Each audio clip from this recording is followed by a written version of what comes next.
All right, so that's the gate we were just at. There, had to go. Yeah, incidentally, ended up discovering the emergency access to tracks F1 and F2. And John that's the insane asylum. The only portion of it remaining. You see the black fence there. John Hinckley Jr. shot Reagan. He was released in 7 years ago, 2017. Go this way. So Jesus asked me. So we're going to go this way here, but Jesus asked me to. Well, it's bizarre that I'm doing this as an aside. I've already done videos on that right there. It occurred right there with very dense trees and shrubs. The leaves were still there. He says, I want you to start praying and I'm going to show up. I said, you're just going to transfigure right here in the middle of the thing? He goes, yeah. I'm telling you, smoke started coming out of the walls. And then he stops. He goes, he said, it's a zoo in here. I said, well, yeah. He says, so go out to where you pray at the Arroyo. So I went up there and he pointed down. He had me kneel on thorn. It wasn't that bad, but it wasn't good. He said, keep going. Storms. I already did a video on it. Crazy. I had never been inside what I would call a thunderhead. It should have killed me, so. He said, it got so nuts. He says, well, now you want to call on Mary. So I called on Mary's relief, for her help, and she, the howling and the thunderheads stopped, but it was still, I was like in the calm of the storm then, or like the eye of the storm where it was like quiet, but it was all stormy around me. It was still raining. My prayer book was destroyed that day. Gold pages with red leather. Paper destroyed everywhere. I just kept going and going. And I realized then what had happened. He says, you can't say what happened at the end. He told me that when I did the first video out here. I said, all right. But I've realized in the ensuing months that it was a dress rehearsal for my leaving here. That's how Mary is going to come get me. So,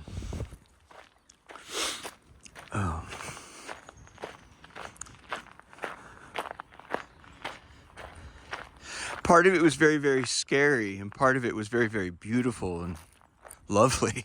To be honest with you, I guess that's life. I think you'd be hard pressed to find anybody who wouldn't agree that's life. You know. C.S. Lewis, he says, reality looked at steadily is unbearable. I find that's my experience.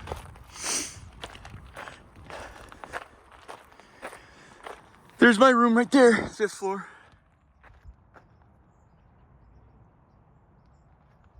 Sure is so nice to see that. Yeah, who was that other guy that shot a president? He says, shot Lincoln. He says, he was dying. They had shot him and they're covering. He was on the porch bleeding out. They wanted him to stay alive, but the sun was coming up. They're shading his eyes. Hey, bud.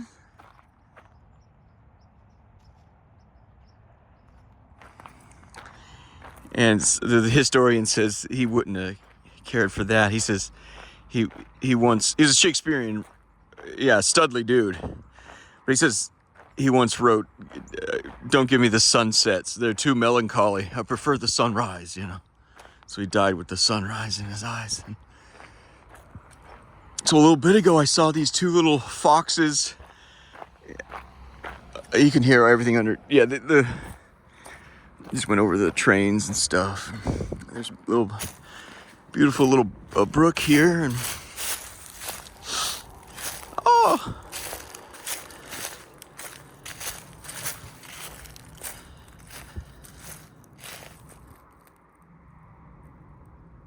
you can hear a little bit of a babbling brook.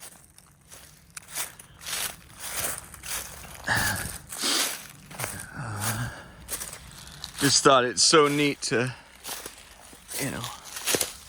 Mary had said last night or the night before, she said, I love autumn. I said, me too. So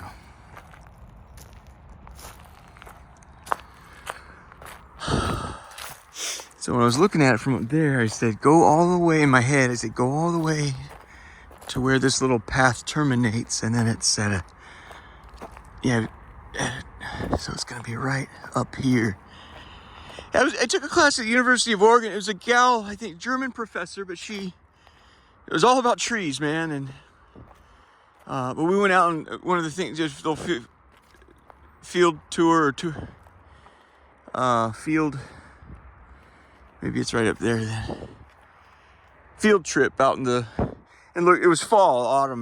Boy, I'll never forget that beautiful, underneath that tree, on the University of Oregon campus. They'll know which tree I'm talking. They're beautiful all over, but there's this one specifically. It has like,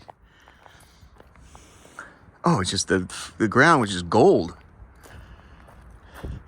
I really, in my head, I thought it to be here. So yeah, we're at a situation here.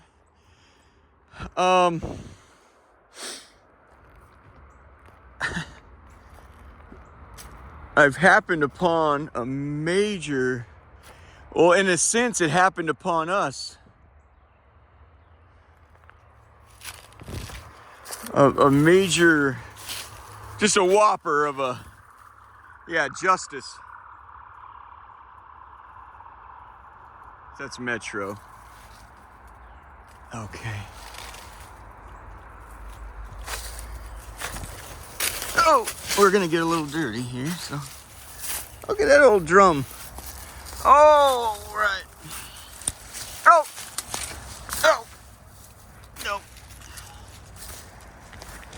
Excuse me. Yeah, there's just two foxes right down there. That was neat. Oh, come on, brother. You gotta, I talked about that before. Is the curse we must all suffer. And how I perceived the original deal, we were blessed. We were blessed, intention and the an act of the will. When you went to grab food in the forest or wherever, I argue that fruit met you halfway. You reach your arm out, that fruit would meet you halfway. Everything was blessed. And I would argue further, it's not a contraction. The curse is not a contraction of God's Spirit. I don't believe anything can exist outside of His Spirit.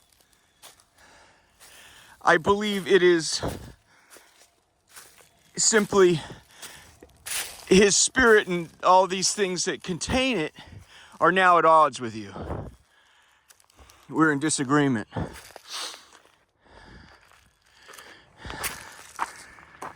It's not, well, it's not, well, there's no light, so you stumble around because it's dark.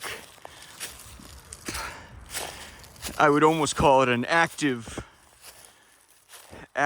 disagreement or active, and I'm just shooting from the hip here. Interesting things have been thrown out there. Well, that's what I had seen there. Let's see if we can press on a little further.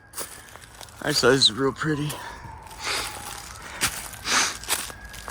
Yes, this might be my last video. That's all right if it is. I'll know, I think, within 48 hours. That's just a paramedic. I think I'll know within 48 hours the Lord's intentions. So, we're on a bit of a bluff here. I don't think maybe I can make it there. But, okay, so it appears this is a place where he threw out a lot of stuff. There's a lot of aluminum and steel.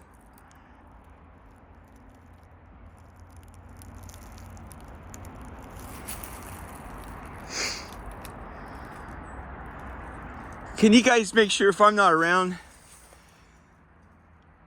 the rejects at the insane asylum, can you see that they get out of doors twice a week? Maybe a trip to McDonald's or Dairy Queen or Toys R Us or something.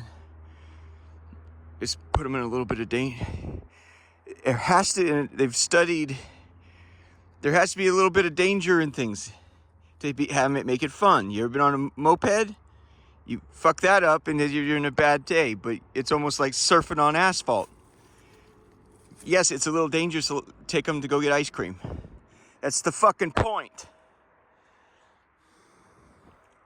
Isn't that kind of pretty? I wish I had a better path down there.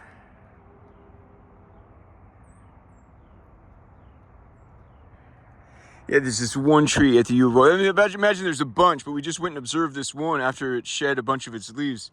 It was a gold. It was the color was almost gold/yellow. Perfect blanket. These look.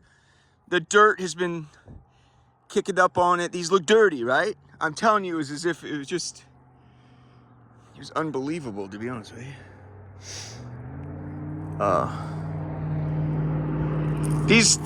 See, my shoes are, you guys, Jesus, I was gonna say I could make these are 8s. These are Kiger 8s, this is what they're made for, and we could go up there, and I'm gonna cancel. I've got no sole left on these shoes. 4 months ago or so, I said, I packed up to go do some work to where I knew I could scrounge up some shekels, and Jesus said, and no kidding, he says, I didn't know we were out of money. And I just said, yes, sir, that's it. I put my bag down. I said, all right, where are we going then? So that concluded that. So he doesn't just want me doing these projects. For the last 4 months, I've done it with no money. I've had food stamp or the SNAP benefits. Those are fun to, yeah.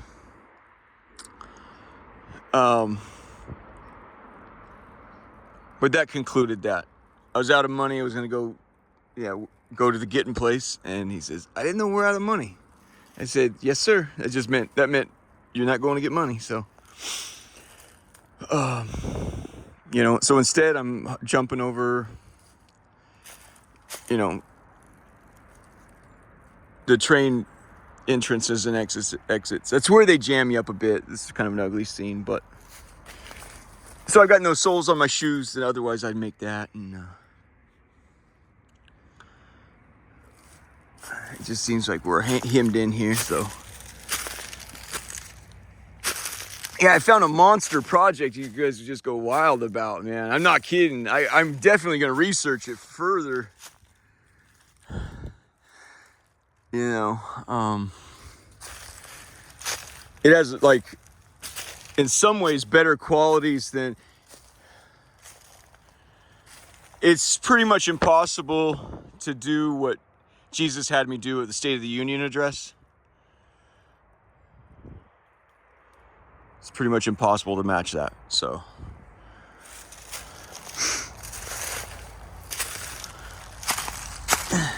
you can see though when it's summer and this is full of leaves, you have no hope of getting through there. Now you can kind of see what's on the other side. You can see there's a beautiful crevice. I think that wraps it up for me. I just wanted to, on a brighter day, better shoes, I'd gone. And I guess that's about it.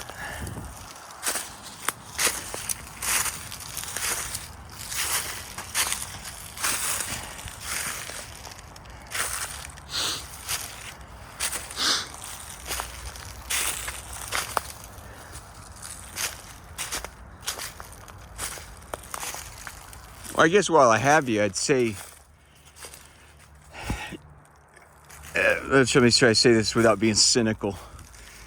If you were a politician or a leader of any kind and you use you have integrated the word intentionality in your vocabulary, as your attorney, I advise you never use it again. It's clear that you need big words because you don't know what big works are. Kamala used it she made a good concession speech. She used it in her concession speech. They used it when they built this $55 million refugee camp that they stole $40 million off the top and left us a sewer plant. I'm not kidding. They used the word. We built this with intentionality. Go fuck yourself. Kamala, get rid of the... It was a good concession speech. It really was. The Democrats know how. You got to give them that credit. We know exactly what the playbook is here. We bow out, like we lost. We got beat. We vow to do better. I mean, you can't top that, you know. Who was the guy who... Adam Newman, when he thought he was God of the universe? Wall Street Journal reporter was in his office, and he's trying to get answers out of him. And I think his name's Adam Newman. I can't remember. There's a book called $1 Billion Loser. I have some sympathy. You're a jack off, but I have some sympathy for the guy. I know what it's like to think you're something, you know.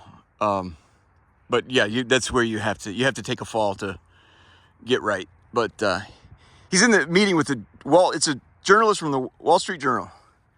And Adam interrupts. He says, well, let's start with an intention. And the guy writing the book, the reporter from the Wall Street Journal says, you know, I don't remember what he said. It was something like, my intention is to get you to tell the fucking truth. That's my intention, you know. The fuck are you like, there's some new way of doing it. You have an objective. You tell us what the objective is, and you go kick ass. When you start using language like intentionality, it's like I have to have big words because I don't have big works. And stop with the calling Obama to apologize. You got voted. You didn't win because we don't want another Obama. We don't want to repeat that. He was a professional. That was it. That's all he offered was professionalism. That's it. And if you can't see the sentiment here, they are sick of professionalism, man. They are full blown, have no problem hiring a lunatic, and they just did it. They are sick of it, man. Don't call Obama to say you're sorry. You have got us in this mess. We're trying to imitate your style. It led us to, I don't know how you get beat by Donald Trump. After the shit he took on Capitol Hill and the United States of America. They said, we'd rather take a guy that takes a dump on our faces than your political correct bullshit. It's unbelievable. I mean, honestly. He left office throwing glass bottles filled with gasoline. I mean, I don't know. And they said, we'd rather have you back. I don't fucking get it, man. My advice, stop using words like intentionality.